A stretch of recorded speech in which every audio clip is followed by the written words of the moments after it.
Beleza, irmãos. Chegamos então ao sexto domingo, né?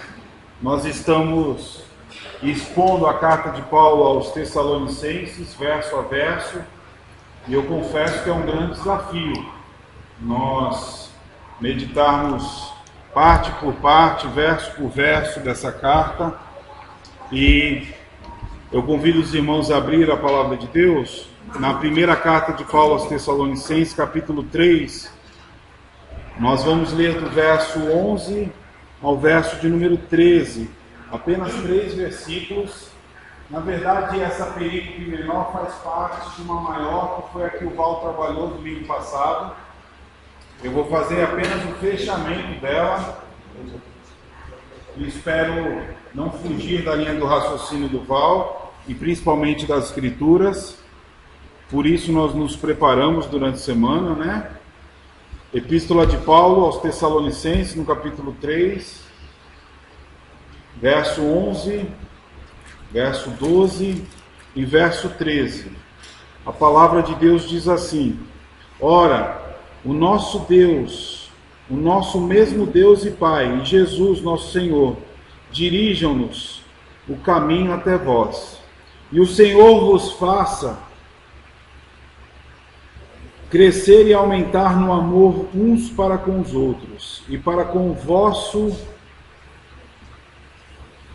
coração confirmado em santidade, isento de culpa. Vou ler de novo o verso 12, queridos. E o Senhor vos faça crescer e aumentar no amor uns para com os outros e para com todos, como também nós para convosco. Verso 13.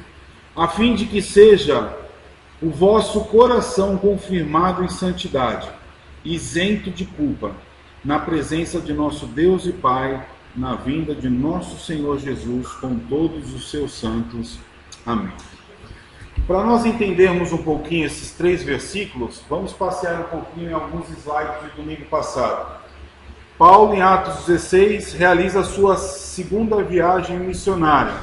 Ele vai de Filipos a Tessalônica. Atos capítulo 17 narra isso, já foi falado. Ele planta a igreja de Tessalônica, conforme os versículos 1 a 9 de Atos 17. Em 3 sábados eles se reúnem e essa igreja está plantada e Paulo tem que sair fugido para que não seja morto. E aí nós vamos ver um mapa onde Paulo e Silas, denominado Silvano também nessa carta, saem para a segunda viagem missionária, e nós vamos ver que o Espírito do Senhor impele Paulo a ir para a Macedônia, de Troade a Macedônia, entre o Oriente e o Ocidente. Em Atos, nessa parte aqui do capítulo 17, Paulo então sai de Filipos, vai a Tessalônica, planta a igreja de Cristo numa região predominantemente grega. E aí, queridos, nós vamos ver que Paulo, então, quando ele sai fugido para Bereia, ele também é perseguido lá. De lá ele vai para Atenas, depois ele está em Corinto. E é daqui de Corinto que Paulo, então, vai mandar Silas e Timóteo para obter informações de como aqueles cristãos dessas 3 semanas estão, porque é uma região de enorme perseguição contra os cristãos. Então, Timóteo e Silas voltam e informam em Corinto Paulo de como as coisas estavam, e então Paulo escreve essa carta encorajando os irmãos a permanecerem firmes. O que me chamou a atenção na palavra do Val semana passada foi de que ele colocou esse slide mostrando que Paulo estava muito preocupado com aqueles recém-convertidos que ele tinha gerado em meio a muita luta, em meio a muito sofrimento e perseguição. É aquela ideia de que uma mãe, quando gera um filho, o filho tem que ficar internado na UTI, só que ela não pode ficar junto, então ela tem que ir lá todo dia no hospital para dar de mamar, para ver como a criança vai se desenvolver. Imagine a angústia de uma mãe que já passou por isso ou que passa por isso. Fazendo essa analogia, Paulo sentia essas dores de parto E a preocupação de não poder nos alimentar para que eles pudessem então fundamentar a fé. E essa é a aflição, e por isso que ele manda então Timóteo e Silas para lá. E aí chega a informação de que esses irmãos estão muito bem. Interessante essa preocupação de Paulo, no capítulo 2, verso 18. Paulo mesmo diz: 2 vezes eu fiz planos de voltar para vê-los, contudo, Satanás nos barrou no caminho. No capítulo 3, no início, Paulo não pôde suportar por mais tempo o cuidado pelos tessalonicenses. Ele decidiu ficar sozinho em Atenas e enviar Timóteo para Tessalônica para fortalecer e encorajar os irmãos ali. Então, queridos, segundo a meditação do domingo passado, o propósito de Paulo, quando ele escreve essa carta, era lembrar em ações de graça por eles a maneira que o Evangelho chegou até eles, como obra poderosa e genuína de Deus, e não como produto de uma vontade humana. Ou seja, Deus usou a igreja de Paulo, esse tempo que pela visão dos próprios irmãos tessalonicenses, eu não sei se existe outra igreja que foi fundada em 3 semanas. Acho que essa era a igreja mais rápida que nasce, né? Hoje em dia faria sucesso, Paulo, né? 3 semanas, né? Seria uma alta. Na verdade, Paulo foi uma alta lutadora de igreja, né? Mas hoje um cara que planta uma igreja em 3 semanas seria muito bem visto, né? Visto e teria o seu passe comprado, né? Para plantar a igreja, ficar no meio de cada cidade plantando igreja. Na verdade, irmãos, por que eu estou falando isso? Ação poderosa de Deus, ação sobrenatural de Deus. Tanto é que ele tem que sair e os irmãos continuam firmes na fé. Portanto, no capítulo 3, que é a base da nossa reflexão, Paulo informa como sente alegria com o relatório de Timóteo sobre o contínuo progresso espiritual deles, mesmo em meio à perseguição. Então, nesse capítulo 3, Paulo então expressa sua alegria e gratidão por causa dessas notícias. Nós vamos ver do verso 1 ao verso 5 o que levou Paulo a enviar Timóteo. Nós vamos ver, não, nós já vimos. Do verso 6 ao verso 10, o motivo da alegria por causa do relatório. E aí nós chegamos então na nossa base da nossa reflexão, que é Paulo expressando um fervoroso desejo de que esses irmãos fossem. E eu faço isso através de uma oração. Essa oração de 3 versículos, irmãos, nos ensinam muita coisa importante para os nossos dias também. Interessante nós pensarmos que oração, quando Paulo expressa o seu desejo através de uma oração, ele está dizendo ao Deus poderoso que usou a vida dele em 3 semanas para gerar essa igreja. Esse mesmo Deus, Paulo abre o coração e coloca algumas palavras para que Deus continue fundamentando o avanço dessa igreja. É como se eu, como pastor dessa igreja, me colocasse diante de Deus, e tenho feito isso, pedindo ao Senhor que nós, como igreja e comunidade, continuemos avançando pela glória dele. E essa oração de Paulo, queridos, revela excelência no procedimento para com a igreja. Ele nos ensina um caminho seguro a trilhar como igreja. E, em primeiro lugar, esse caminho seguro a trilhar revela total dependência à ação soberana de Deus. É como se eu estivesse dizendo: Senhor, a nossa comunidade aqui em Atibaia se rende totalmente ao Senhor, para que o Senhor, em sua soberana vontade, nos faça prosseguir. Isso, no verso 11, Paulo diz assim, acompanhe comigo, que o próprio Deus, nosso Pai, e o nosso Senhor Jesus preparem o nosso caminho até vocês. Olha que interessante, queridos, ver que o Paulo, ele é como uma mãe mesmo, na nação do Dia das Mães. Ele ora ao Senhor, o primeiro desejo, Deus conhecia o coração dele, ele fala: Senhor, o Senhor, através do teu filho, me deu o privilégio de voltar a essa cidade e rever esses irmãos. É um desejo de querer estar junto, de querer ver os irmãos, de compartilhar a fé, de sonhar, de caminhar. Eu fico até emocionado de saber que Paulo, ele queria muito estar com aqueles irmãos, só que ele não podia, porque ele sabia que ele não ia ser morto. E por 2 vezes ele tentou ir, mas não conseguiu chegar. Então eu iniciei essa oração dizendo: Senhor, esse povo é muito importante para mim.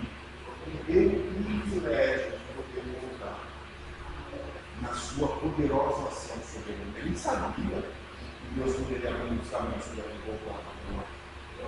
Interessante pensar, irmãos, que a resposta da oração de Paulo pode ser notada, e nós vamos ler em Atos, quando Paulo volta pela primeira vez. Mas antes disso, Paulo tinha a dependência total, a agenda de Deus para a sua vida. Ele diz: olha, embora eu queira voltar, Senhor, em nome de Jesus, eu me rendo ao teu agir, à tua agenda, ao que o Senhor tem para a minha vida.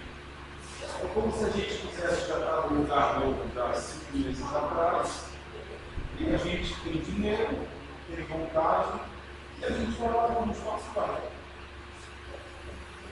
Mas Deus tem uma agenda para o nosso mundo. E dentro dessa agenda, o primeiro passo, Paulo nos ensina a depender totalmente. Senhor, não só iremos no local se o Senhor estiver conosco. Sim, o Senhor me faz contigo a qualquer lugar. Essa é a ideia. Então, Paulo depende totalmente da agenda de Deus em Cristo Jesus, revelando o quê? Uma submissão das entranhas aos próximos passos, mesmo em holocausto. É o contexto da epístola, a perseguição. Paulo ele se rende em obediência e se coloca a total dependência do Senhor. Senhor, o que o Senhor quiser, eu faço. Mesmo que ele está lá com seus irmãos.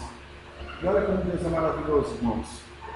Atos, capítulo 20, verso 1, nós temos o reencontro de Paulo com aqueles irmãos.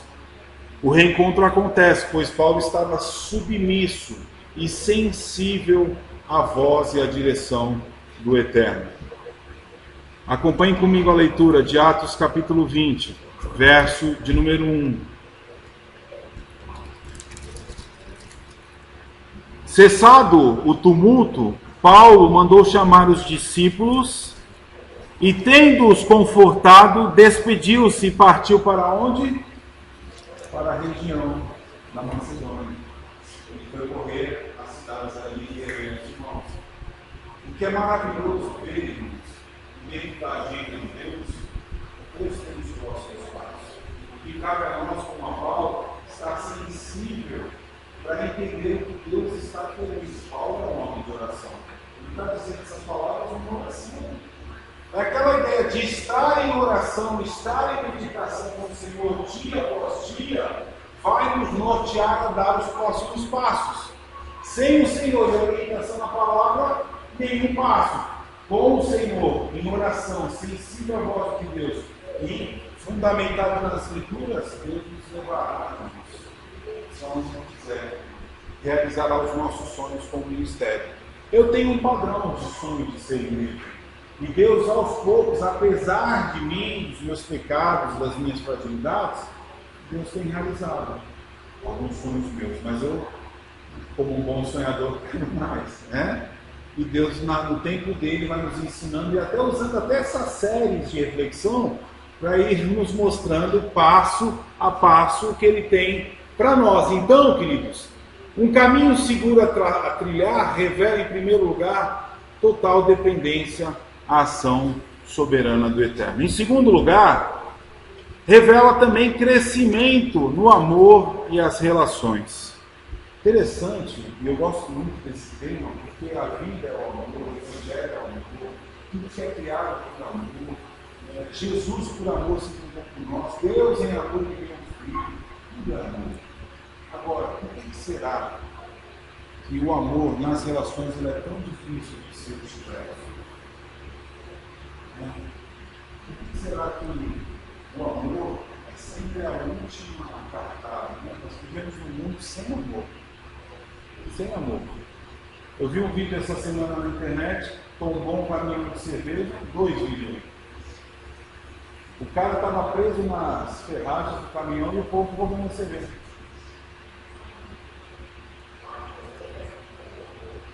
Que amor é esse? Um outro, explodiram um carro forte no meio da rodovia, os caras estavam baleados dentro do caminhão e o pessoal roubando dinheiro. O pessoal indo embora. Olha que ponto, irmãos, nós chegamos, aonde as coisas são mais importantes das pessoas. Portanto, esse caminho de amor, segundo Paulo, no verso 12, olha que interessante como é que ele trata essa questão. Em oração, Senhor, faça crescer e transbordar o amor, que o Senhor vos faça crescer e transbordar o amor que vocês têm um para com outros e para com todos. A exemplo do nosso amor por vocês. Ele faz uma jogada de palavras interessante. Ele não só fala que ele recebeu as notícias de Timóteo e de Silvano, Silas, de que aqueles irmãos estavam tão operosos na fé e tão abnegados no amor, prontos a amar, a abrir mão de si para amar o próximo, que ele falou, olha, que isso cresça e não somente cresça, que isso transborde, a ponto de que invada a casa das pessoas, o lugar onde vocês estão. E aí, para mim, que é o ponto, irmãos, quem nasce de novo na fé, não tem como uma pessoa nascer na fé e ser conhecida por ódio, por briga. Não tem isso. Nós seremos conhecidos pelo amor. A palavra de Deus, o próprio Jesus diz. Seremos conhecidos como discípulos e amados uns aos outros. Portanto, Paulo ele lança esse desafio aqui para esses irmãos, não só por ter recebido a palavra de que a fé deles era operosa, ou seja, uma fé que produz obras, não é aquela fé tipo 007, né? Aquela fé secreta para mim, né? É uma fé que produz obras que as pessoas veem, é uma fé que faz diferença onde você está. Mas também ele diz que essa igreja era uma igreja que não eximia esforços para demonstrar amor a Deus e ao próximo. E também, queridos, a marca de que a viva esperança em Deus através da volta de Cristo, que é um texto que nós lá na frente, que é interessante. Ele termina esses 3 primeiros capítulos, essa alegria toda, essa vida toda, e aí ele termina orando, Senhor, conjunto de filhos. Agora Paulo vai, como diz o Paulo, não tem coisa boa só naquele livro, né? A partir do capítulo 4, Paulo agora vai tratar dos problemas que tem. Ele vai falar de santidade. E aí ele vai mostrar que algumas pessoas, daqueles irmãos que se reuniam naquele salão, estavam vivendo uma vida de promiscuidade, de pureza.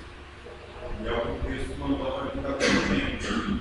Ou seja, não tem como viver uma fé operosa, uma abnegação de amor, uma firmeza de esperança, sem viver em santidade. Então, não é radicalismo cristão. É que o caminho da santidade nos afasta do mal, dos nossos pecados, e nos faz enxergar a Deus. Por que muitas vezes não enxergamos a Deus? Porque estamos entregues às nossas vontades, aos nossos pecados, às nossas concupiscências, né? Portanto, esses 3 sinais são resultado de uma igreja madura, ou seja, fé, esperança e amor. Mas interessante que Paulo ele fala, olha, que cresça e transborde o amor de vocês para com Deus e para com o próximo. O mesmo amor que vocês viram, eu termino dizendo, o mesmo amor que vocês viram de mim para com pessoas. Ou seja, para que é um exemplo. Paulo conversa, Paulo é um exemplo. É a mesma coisa que eu pedi para que a Gabi, minha filha, se eu me tratar ela com amor, graça e firmeza. É como se ela dissesse para mim, pai, você está me pedindo umas coisas que você faz. Muito bom. Então, esse final aqui ele é muito importante. A exemplo do nosso amor para com vocês. E que amor é esse, irmãos, que Paulo está demonstrando aqui? É isso que é legal de entender. Isso que é bom estudar e perscrutar a palavra. Que amor é esse que Paulo está querendo dizer que ele demonstrou? É o amor que se esvazia. Ele deixa tudo para trás e vai em direção à missão, à próxima, é o amor que deixa tudo conforto. Paulo já foi mudado. Já foi salvo. Deus tirou as camas dos olhos dele. Podia voltar para fazer o que ele gostava de fazer. Ou não, ele se esvazia. Ele entende a voz do mestre. Ele vai em missão do Senhor. É aquela ideia de puxa, como está lá, estava vindo para mim.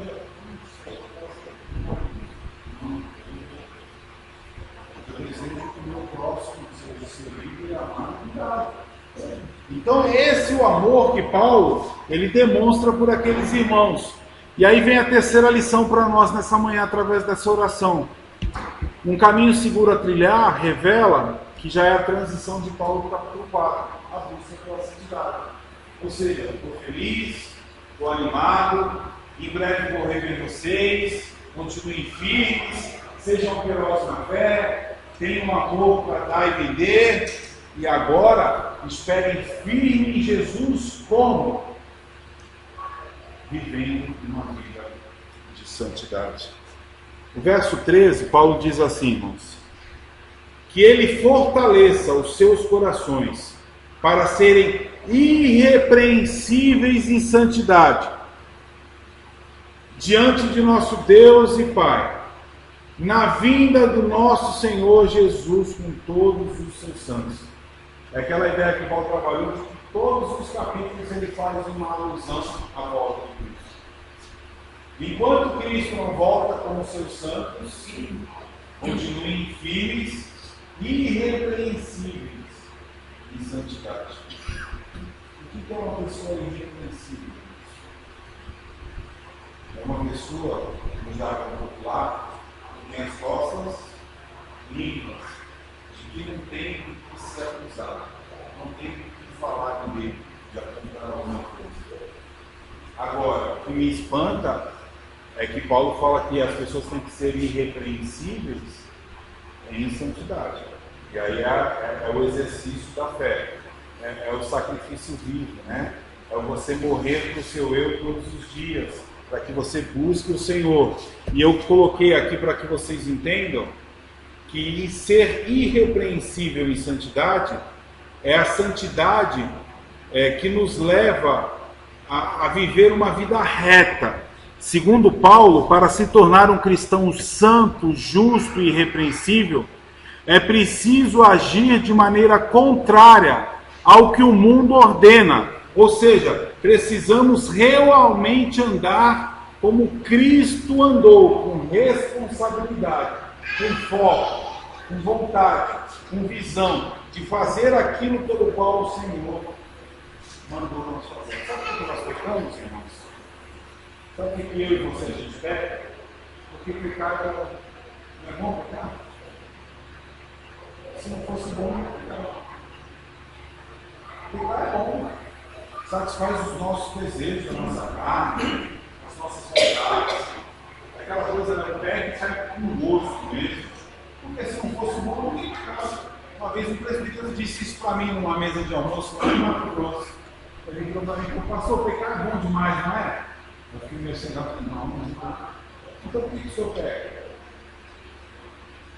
Porque na verdade, irmãos, é a nossa vontade prevalecendo sobre a vontade de Deus todas as vezes. É bom, é gostoso, eu quero fazer o que eu quero. E pronto, ponto final.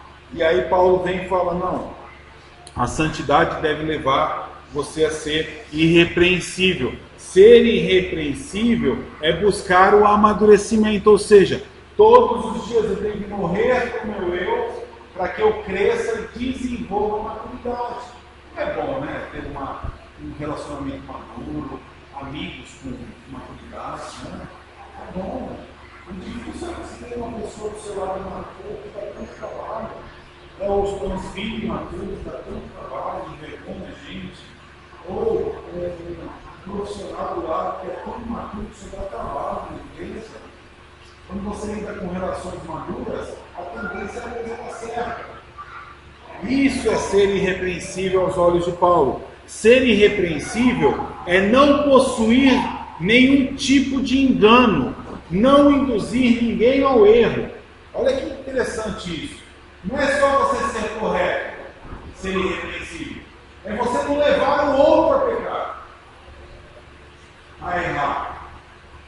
Ser irrepreensível é dizer assim, Cauê, você precisa seguir ali, cara, fazer assim, assim, assim, porque esse caminho vai alegrar a Deus, vai honrar a sua mãe, o seu pai, e vai fazer com que você prospere. A diferença disso é assim, não, amiga, está feliz? Feliz? Né? Se te faz feliz, você refém, né? Hoje em dia é mais assim, quantos conselhos a gente recebe de amigos, que te levam para a vala, quantos conselhos bons. É mais ou menos você pegar 10 pessoas no lugar e você pedir um conselho, e um ou dois vão falar assim, não, eu fazer assim, os outros não, vai lá, cara, seja feliz, né? Faça o que você quiser. Por quê, irmãos? Fazer o bem é difícil. Agora, fazer o mal é muito fácil. E o mundo, segundo a palavra, jaz do maligno. Portanto, ser irrepreensível é ser fiel seguidor de Cristo.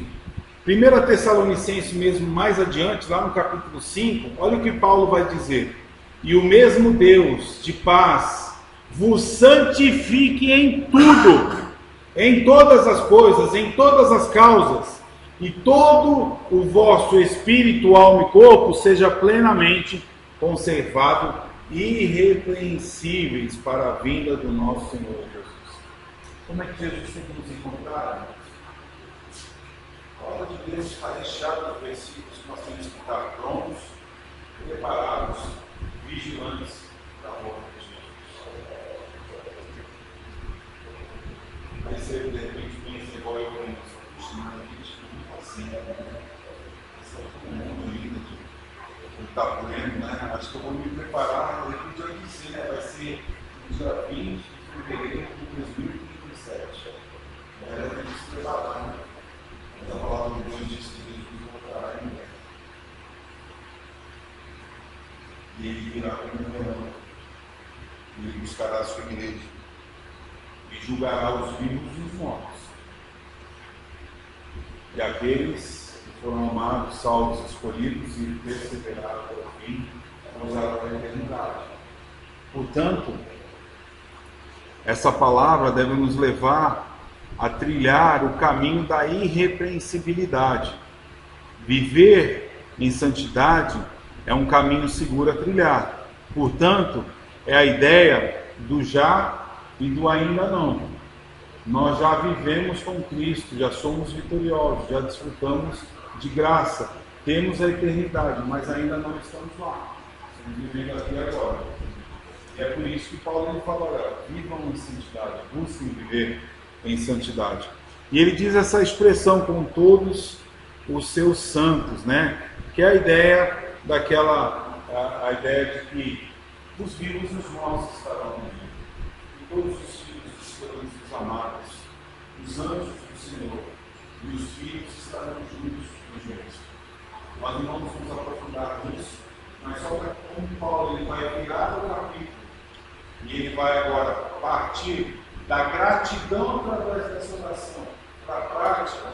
Olha, cuidado com isso é o que vamos trabalhar no livro que vem. Eu queria fazer você pensar, para nós concluirmos, que tudo isso, queridos, tem a ver com metanoia, com transformação, com quebrantamento, com mudança.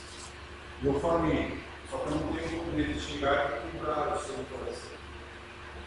Para que você desfrute mesmo de uma nova realidade, fruto desse arrependimento que só o Senhor pode jogar no coração de cada um de nós.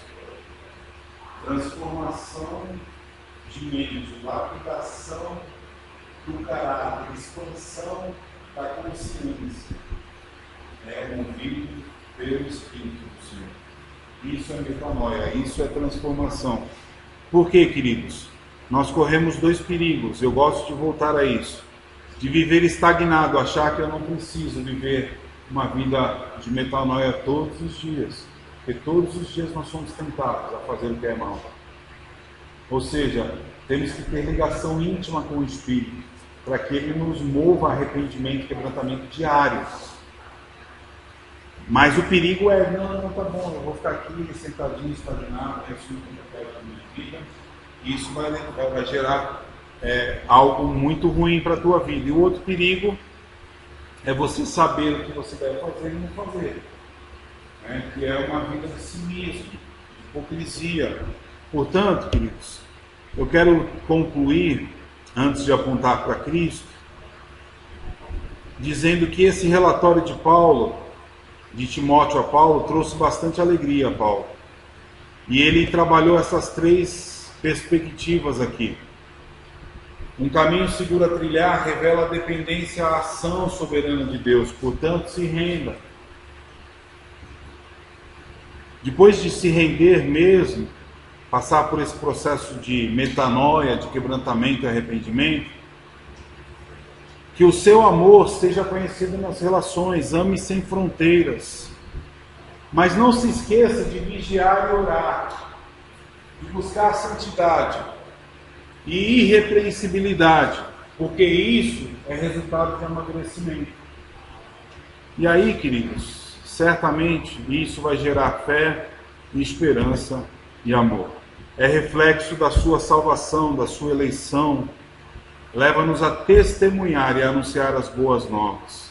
Que sejamos bons imitadores de Cristo, porque o Filho, o nosso representante na cruz do Calvário, descendência de Adão, nosso representante na fé, que escolheu nos obedecer, e por isso o nosso representante máximo, Cristo Jesus, teve que morrer em nosso lugar.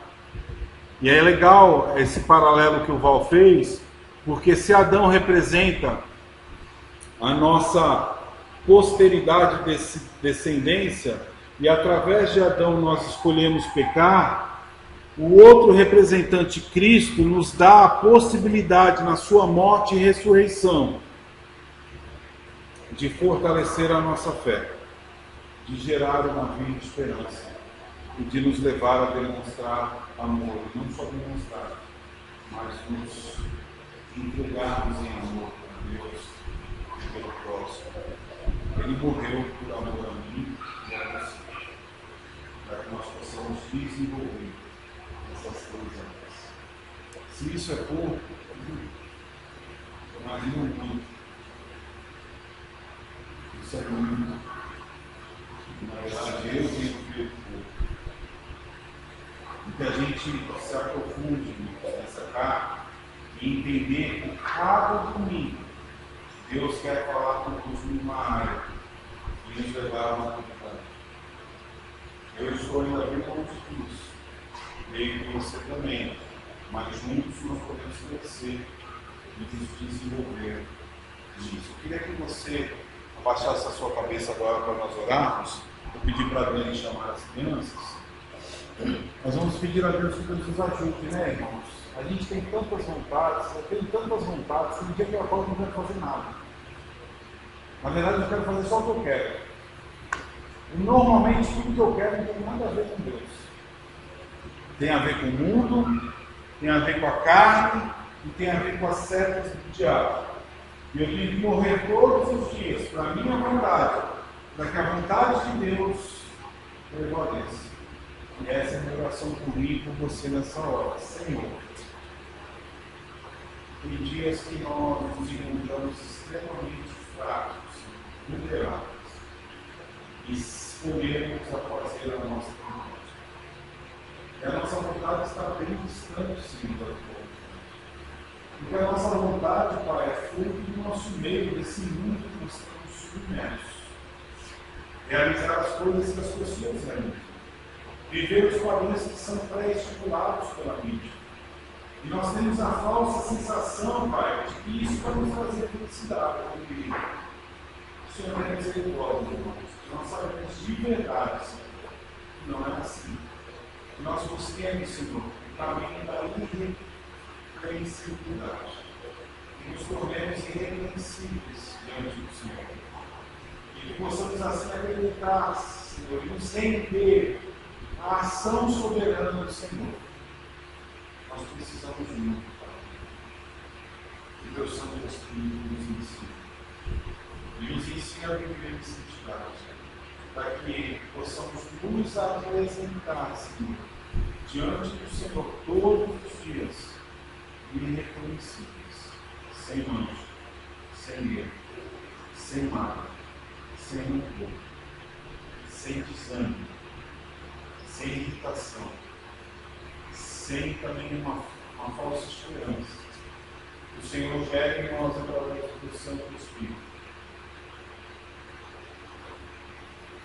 desejos íntimos do Senhor,